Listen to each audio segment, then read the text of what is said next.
Welcome to Samba Samba. Enjoy the video. You begin by converting course outlines into a short action map, deadlines, exam dates, and weighted assignments.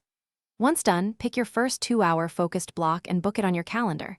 This turns intention into a concrete start. Make sure to collect the essential materials, syllabus, recent notes, and one textbook so you never stop to search. You'll also set a single, distraction-free workspace. This reduces transition friction and makes the study habit repeatable. You now focus on effective processing. Alternate 25-50-minute study intervals with short breaks and apply active recall after each session to cement memory. Once you finish a block, summarize aloud or sketch a concept map. Teaching the idea to an imaginary peer reveals gaps fast. Make sure to schedule spaced repetition across days. Spacing turns short-term gains into durable knowledge. Also integrate varied practice.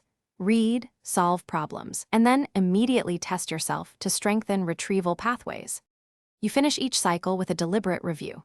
Spend 60-90 minutes weekly revisiting everything studied that week, updating your action map and noting weak areas. Once ready for assessment, simulate exam conditions, time limits, no notes, and review mistakes to guide the next cycle. If things go wrong and you feel overwhelmed, immediately prune the scope to core learning objectives, reprioritize tasks, and seek targeted help from tutors or peers. That small corrective step prevents wasted effort and restores progress. Thanks for watching. Consider subscribing if we helped you.